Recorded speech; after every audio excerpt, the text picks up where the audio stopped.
We have with us the next thought leader and speaker for the day, Mr. Satish Janardhanan, the Managing Director, App Security, Accenture. Mr. Satish leads Accenture's global capability in application security, helping clients secure their software and product development life cycles. In his current role, he is responsible for managing the provision of secure application development techniques, remediating vulnerable code in client application suites, protecting enterprise applications, and creating safe interoperation environments for client business systems. Satish is now going to enlighten us on cybersecurity, what the board of directors want. In addition to the role which they described, I do a few other things for my employer. Notably, I go and talk to boards of directors who are often anxious about the subject of cybersecurity and have all kinds of difficult questions about what they must invest in, why they must invest in it, how they must govern the function, etc. You notice from the picture that I work hard to carefully conceal my youthful good looks so that the board of directors believe that they are dealing with someone old and wise. That worked well until the world around me changed. A few months ago, I was in a big hotel suite in the valley, as they call it, with 6 kids, 4 boys and 2 girls. The oldest of them not more than 2 years older than my daughter. Without exception, they were in ripped jeans, except for one guy who was in shorts. By lunchtime, I had to go back to my hotel and come back in the only casual clothes I have, a very drab, plain t-shirt, and a very respectable pair of jeans. And still, I think they were giggling. So the composition of the board of directors is changing. But while that's happening, let's still deal with why people in the board of directors position are anxious about cybersecurity, what they want to know, and how, as CISOs and as IT professionals with an eye on the future, we reconfigure ourselves to be able to have that conversation and instill that confidence that they want to see in them. If we are able to do it successfully, we are then able to find the required sponsorship, the required support for investment, and the required freedom to be able to carry on with making technology decisions in our turf. Okay? Some alarming numbers. People who man the board read the newspaper. Now, you can't prevent that from happening. So you have conversations where they ask you, what is this about 54,000 breaches? And is it true that we are going to be spending $14.6 billion as an industry in data lost in the past couple of years? Now, it depends on who is telling them what. Remember, the board is interested only in 3 things. 1, the uninterrupted continuation of their organization's business process. 2, in making sure that they are fully compliant with every government regulator in every market that their company operates in. 3, and this really scares them, potential loss of shareholder value as a result of either interruption to item 1, which is business process, or a very unsavory mention in the press and an imposition of a government fine or a regulator's fine in any market that they operate. It makes them very worried. And the kind of data that you're seeing here brings conversations to the boardroom which did not exist even 1 year ago. The questions they have are, is all this real? Are we doing enough and are we doing the right thing? And how on earth do we as non-IT professionals understand what is required, govern the process, and measure the outcome? That's all they're interested in. As professionals in the IT space, we tend to go in great granular detail about the wonderful technology that the underlying solution has, how it changes the world, and how it enhances their risk. They're really not interested. We have to find a simpler way of addressing them. They worry about money. They worry about the issue of the industry having to spend an enormous quantity of money. $6 trillion by 2021 is someone's estimate. Now, it's one of the publicly known, very respected research firms. They read that stuff and they worry about it. In terms of the cost of cyber breaches to the economy, they are aware that it cost them $450 billion last year, and the trend is only rising.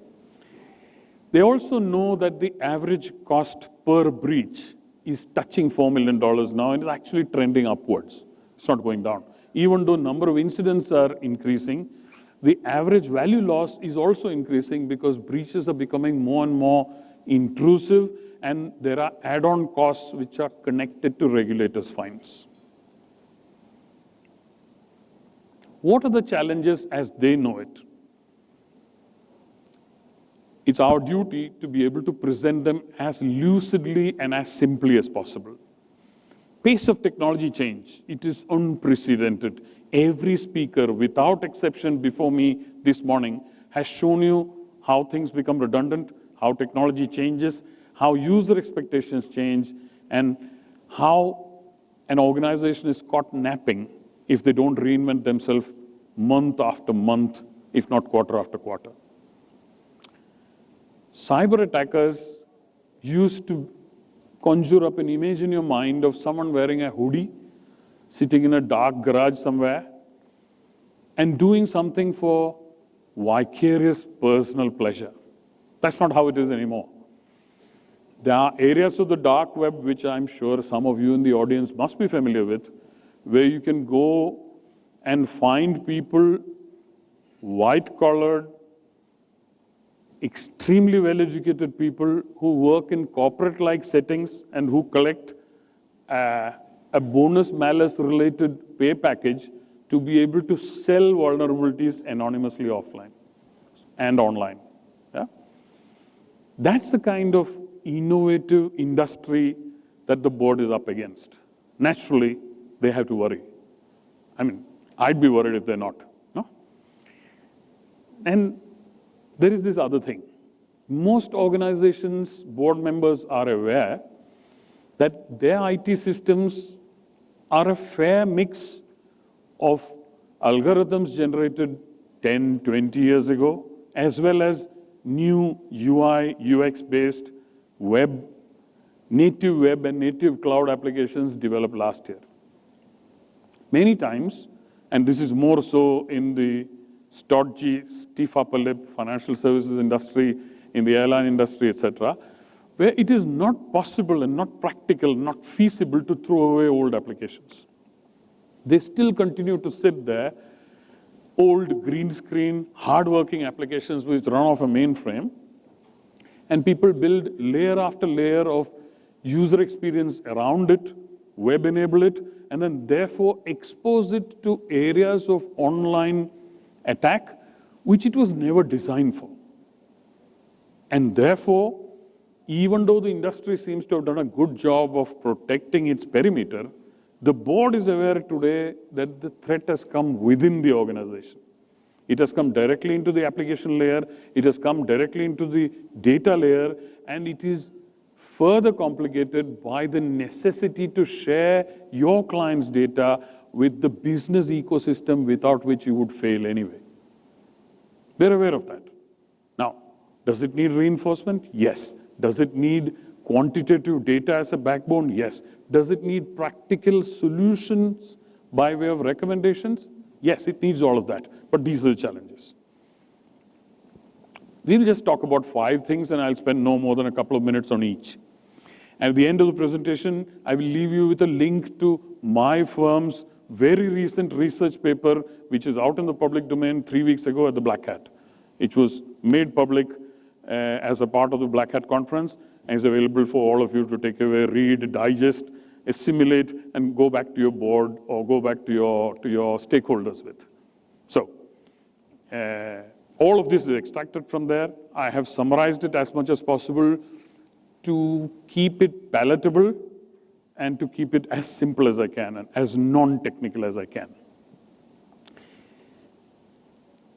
The first item bothering the business world today is the cyber attackers' deep-seated passion in creating geopolitical trouble.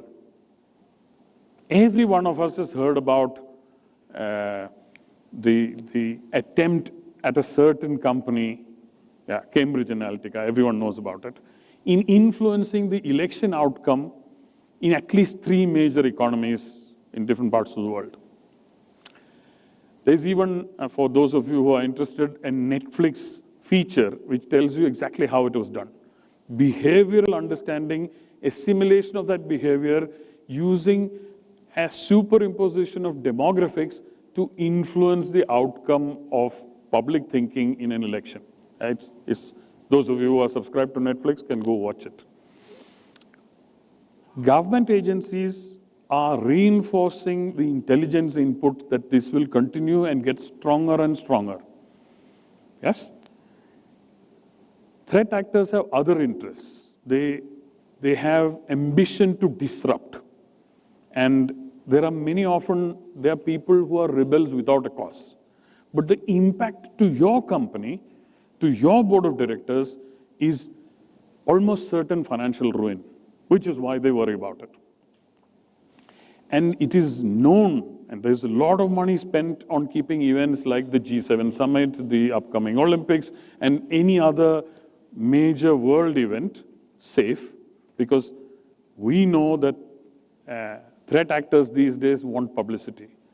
And the easiest form of getting publicity, and the board appreciates this, is to attack an event like that, and all of the businesses in that ecosystem will get impacted. So, in a sense, maximum impact and maximum visibility is what they're after.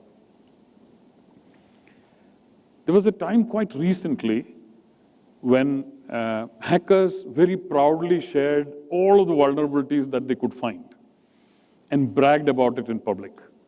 So, one of the forms of defense was to be able to closely monitor what they said and plug those holes as fast as you could.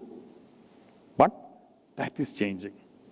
It is now quite difficult, and you need to be part of an exclusive club to be able to access and purchase that information from people who hacked into private enterprise already, either private or government or defense, as the case may be. Yeah. The cyber criminal himself is getting more and more resilient, far stronger, and is at least 3 steps ahead of the rest of the industry in terms of how they exploit. After all, as professionals, we react. Yeah? And for that matter, we actually encourage a role as an ethical hacker to destructively attack applications before we put them out into market, but that's the subject to a separate discussion. The 3 names that I mentioned at the bottom as examples are publicly known names, and for people with the money and the appetite, you can go to them over the net and buy shortcuts to crime. Of course, nobody in this room will let go of their ethics to do something like that, but if you wish to, these are shortcuts. Every crime has a motive. When you address your board every quarter, and you should be doing that, not through a risk committee, directly yourself. When you address the board, you should be able to give them a lucid view of why attackers do what they're doing. Because unless you understand their motive, you cannot build your defenses to them. The simplest form of it is simple hacktivism, as in, I'll teach you a lesson. The attitude of disrupting somebody else's business just to make a point, to make a social statement, to make an in-principle statement, or to simply say, I know how to do it and therefore I did. The more popular reason which motivates hackers is financial gain. There are more than 20 known American communities and city municipalities which have paid a ransom in the last 10 months. Humongous amounts of ransom because a set of hackers got into their systems and disabled them and asked for money to be paid either in cryptocurrency or into remote bank accounts just to unlock their services. This is becoming very, very common, and it's becoming common in India as well. So it's not as if we are protected from this sort of crime. Then there are hate crimes. There are groups of people who want to destroy an enterprise, either a business organization or a government or a combination of those, typically involving an event, and that's something which is common.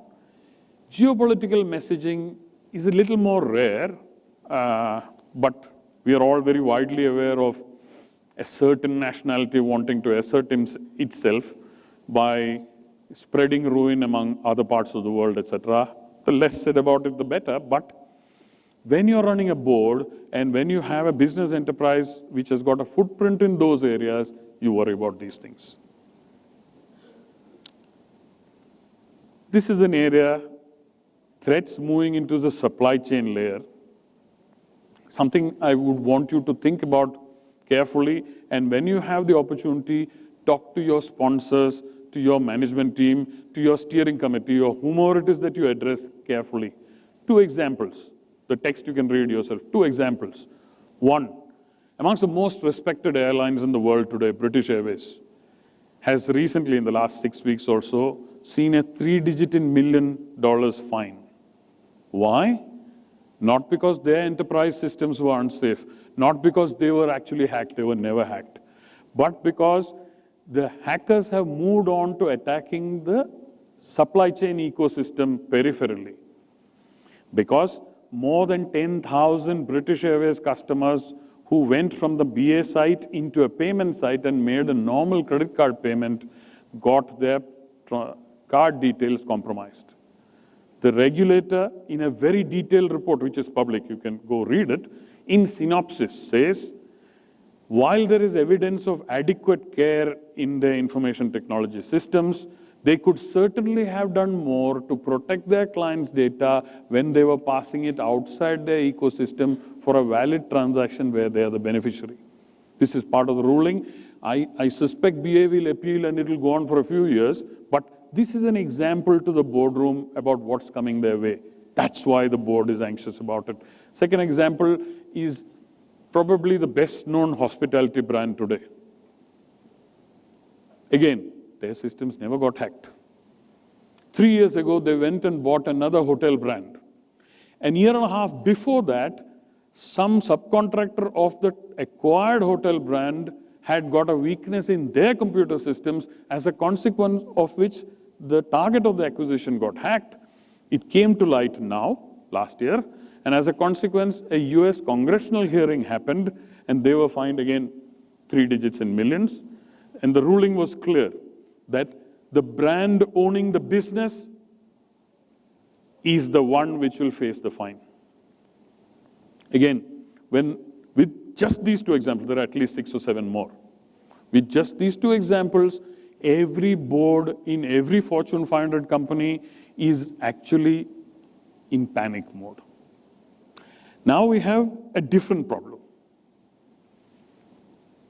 Every board member is very keenly interested in cloud, not because they care about technology, they don't. I mean, those of them who understand it only look at it as a means to an end, not an end in itself.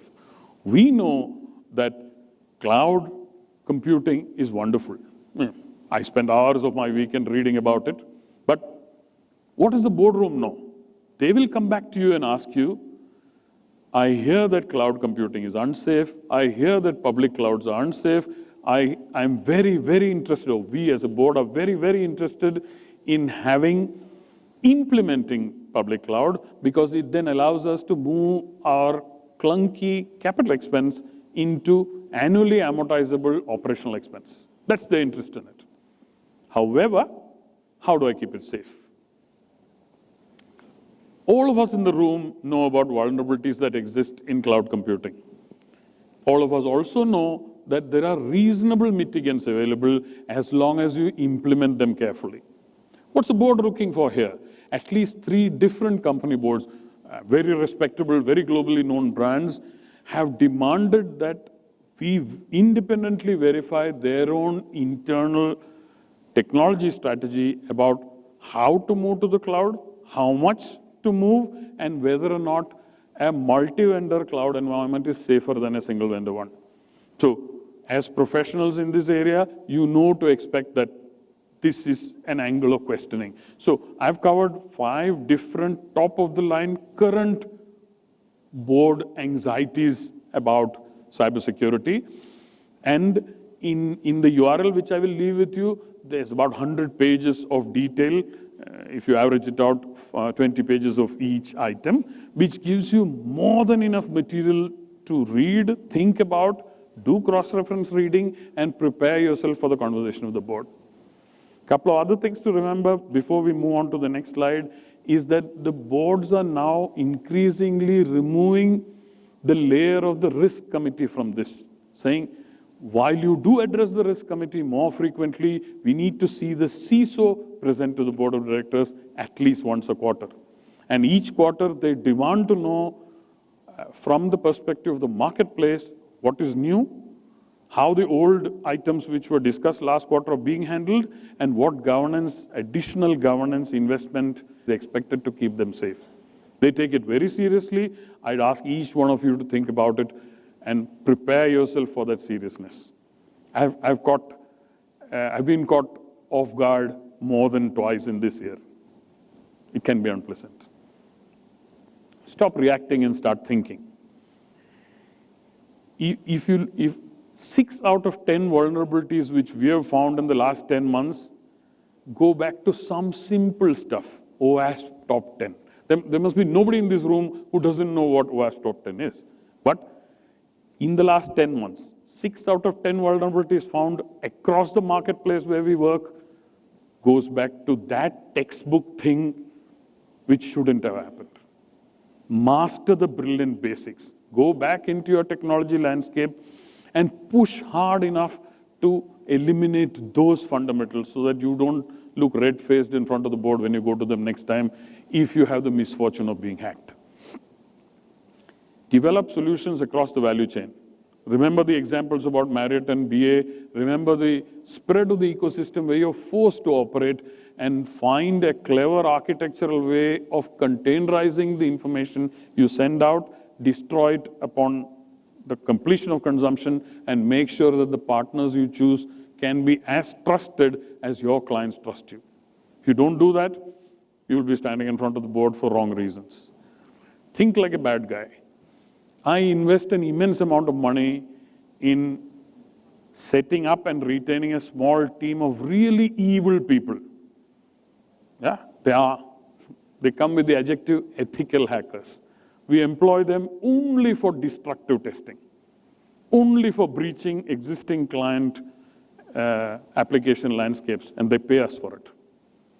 As a service, we can destroy and bring down your business ecosystem, not for malice, but for money, to show which parts of that ecosystem need investment, to show where your biggest threats are coming from, and to be able to contain that just within your organization's ecosystem before a cyber attacker gets you.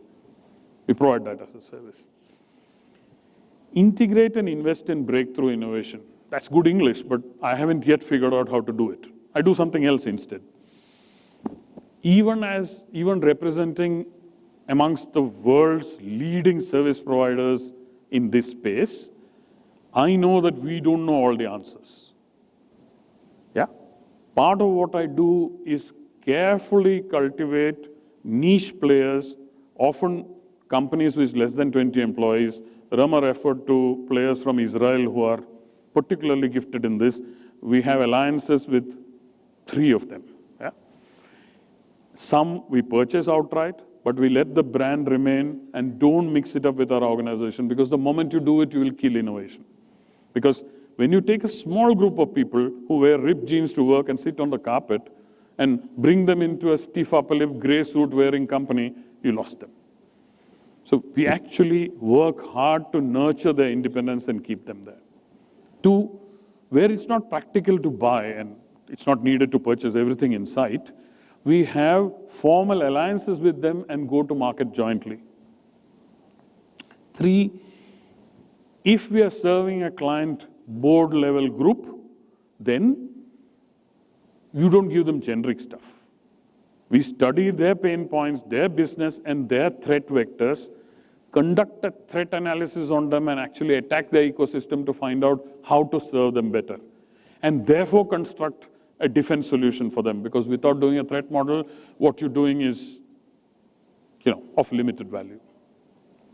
Lastly, even if you forget the board of a consumer company and look at a services organization, if you have 100,000 developers, it's not possible to have another 20,000 security people. It doesn't work like that. We invest big time in upskilling our development workforce, because unless they start thinking in terms of resilient design, in terms of super robust coding, and in terms of infallible applications, you will never get to where you want to. And surprisingly, what is seemingly the most basic thing to do yields the biggest results for us. That's my personal experience. The URL on this screen links you directly to the PDF of the report which we published in early August in Black Hat. All of you are welcome to it. You can get it from the organizers. I'm happy to take questions now. So myself, Vivek Yoganand. Yes. I'm working in a bank as a security manager. So we are doing the security analysis each and every quarterly wise to analyze the VAPT and scanning those things.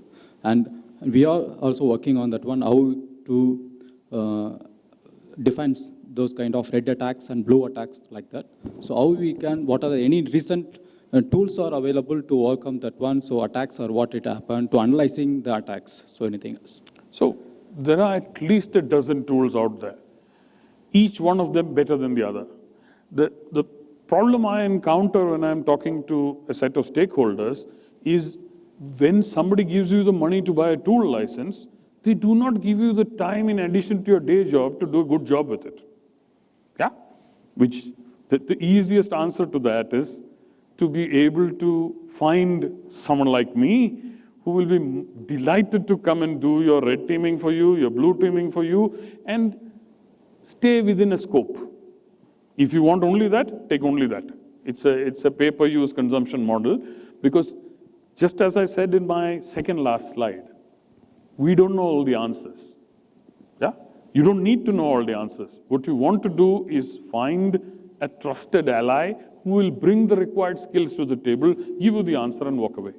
Then you can choose to solve it by yourself, or you can contract it elsewhere. Tools? Yes, there are a lot of tools. The problem we face even today is when a new tool is out in the market, it takes between 18 and 20 months to get a set of people to get the best value from the tool. That's the problem. Hello, sir. Yeah, my name is Rajneesh. My question is, I have seen in the name of cybersecurity, I have seen many companies, like after the infrastructure is in place, right? They install SIEM, and then just to tick the box of meeting the governance requirement, and then they forget basically how effectively they can use the SIEM and the other tools that can help in cybersecurity. What would be your advice to those kind of companies and teams? Well, it's a welcome question, and you must take my advice with caution, because I represent a service provider. No? If you look at 8 out of 10 privately owned SIEMs, the biggest risk they face is redundancy. It was good when it was put up, but in 6 months' time or 1 year's time, the threat landscape changes so much, and the need for skills to be able to defend yourself changes so much that even the biggest of Fortune 500 companies are now moving to a combined model. That is, they already have a first layer of defense. They put a service provider for a second layer of defense, and probably an independent auditor for a third layer of governance and inspection. So my advice, for what it is worth, would be to consider external help. Because if you become redundant, you will only find out when you're hacked. That's my take on it. How big a threat do you think AI is going to be? Because in one of the seminars, he said up to the board itself, AI is being used. That in Hong Kong, there is an AI which actually acts as a board member. So how big a threat do you think artificial intelligence is going to make in the cybersecurity as someone with a lot of experience? So there are two ways of answering that. If you wish to sensationalize it, AI multiplies the internal threat by 1,000-fold. Because a clever algorithm writer, having written a set of independent, autonomous AI algorithms, could produce a result where he will never be suspected. So in that sense, I think it's a big risk. But the good part is in today's market, AI is still used in fair isolation. And I cannot see a single company which lets a pure AI-led autonomous decision yet.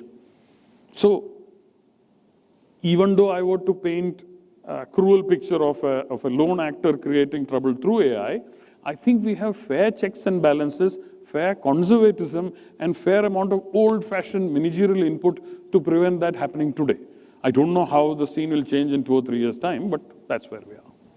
Because I was curious because there was so much talk about AI, so I was wondering how bad a threat it is. The good part is AI is limited by natural intelligence, of which there is a limited quantity anyway. So as the market evolves, I think the risk will change.